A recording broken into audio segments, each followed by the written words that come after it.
基本上是不太会紧张，因为就很想赢。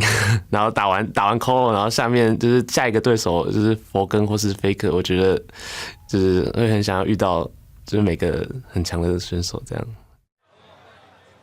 Well, if that matchup didn't get your blood flowing, I don't know what will. Maybe our next matchup will. And starting on the blue side for Team Ice from China's LPL, Legend has it. He killed an entire pack of wolves by himself at level 1. It's Koro!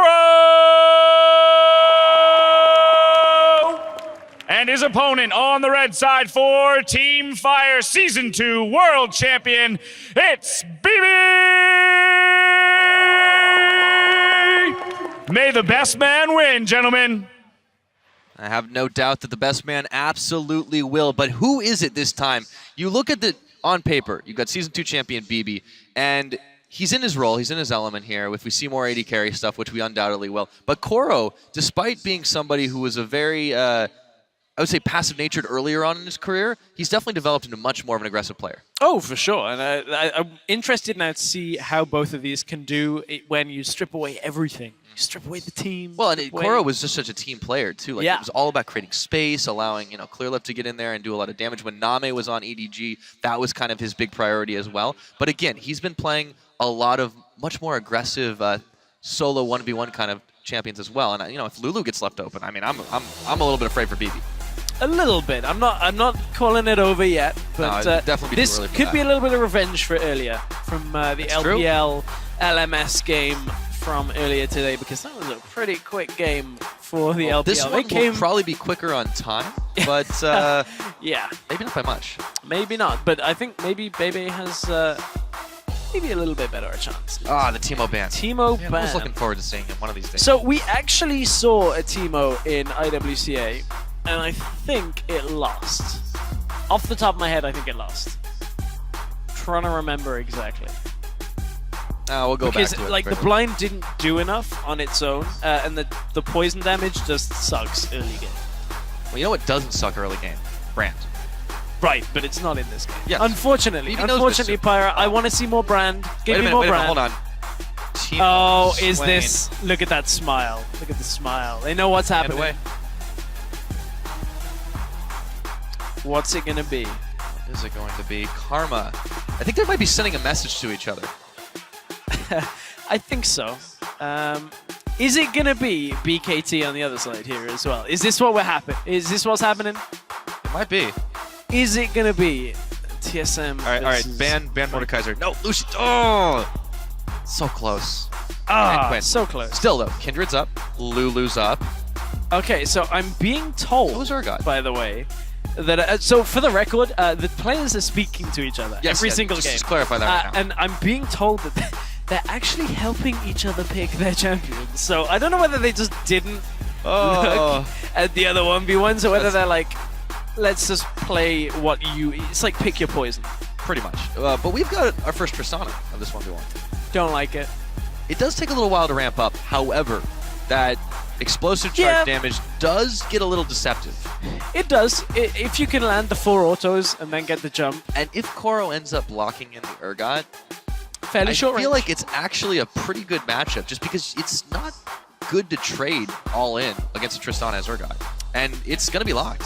It's, Urgot fairly short range, does allow Trist to get multiple hits on the explosive charge. I mean, also, if Koro ever goes away from his tower and recalls, you basically get half the tower's health. Yeah, well, like instantly. Koro's pretty good at staying under tower and just staying alive like forever. Yeah, but again, Tristana might actually wreck the tower faster. Yeah, is he good at doing that on Urgot when the tower actually can't take damage? This is outside the realm of my experience, I have to admit. Yeah, well, it's a bit out of the realm of my experience, but I mean, they know this is going to be a good one. I think everybody else here does too. This, I'm looking forward to it, because any match with an Urgot is usually pretty fun, but it's so hard to pull off, as you saw at Wildcard as well. Yes, yeah. I mean, we actually saw an Urgot mirror matchup. Yeah, that was the first one. Yeah, it was pretty silly. I'm not going to lie. Yeah. He's even using the Tristana skin. It's my favorite. It is an awesome skin. Except when she dies, which is super sad. Guys, don't. No, that means in this game, like, Trist can't lose. No. Maybe has to win. totally unbiased. Otherwise, here. I'm really sad. Oh my god, it's such a cute dragon. All right, enough being distracted. We have a Mecha Urgot as well. The question is, has Bebe learned how to train it? We'll have to hope, otherwise he's not going to have much of a chance this game. Is it going to end up that Bebe gets 8? Could be. Starting off, doesn't land the Acid Hunter, but he throws down the early ward there. It starts off with the Corrupting Potion too, worth noting. Won't have as much early damage, and Bebe just starts to spam off nice and heavy. Seems like he has trained it, just to spam. Yes. That's a pretty quick dragon. That's a pretty funny animation, I'm not going to lie. There's a lot of reasons why this is the best Tristana skin. There are a lot of reasons. Oh, he's even on Team Fire too. That's perfect. It is perfect. It's good. I like it. It's thematically appropriate. I approve. Basically role-playing. So Koro's going to go ahead and take a very forward position on this one, just Yep. trying to soften up the minions before he starts. Looks like his plan might be to try and counter push after all. Again, is all just from having the ability to control that front push. Koro just pushes up, gets the ward down, gets the first auto attack on the minions because he knows Bebe can't push up for it. Yeah. And He's going to have to play this really close to the to the rushes though, because he just can't afford to trade. the thing is, look at Bebe. His passive on having taken E means he's just constantly pushing the wave.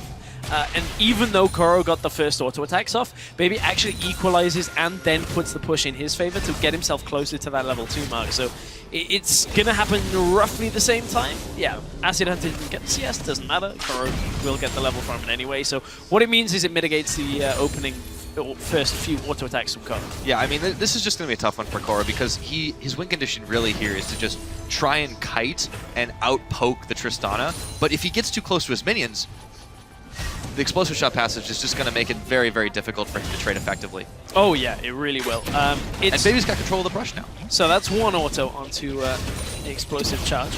And even then, you can see how much damage it does. If that gets 2-3 autos, like, man, Koro is going to be in so much trouble. Again, it's a medium-range AD carry into I guess, similarly ranged to start the game, but Trist is more level she gets, just going to get that extra range. It's going to outrange Urgot. However, Urgot does manage to pick up that health pack. And again, you can see the difference between the players that are prepared and the players that aren't too sure on the 1v1 map, just on when the relic spawns, just on when he can force people back.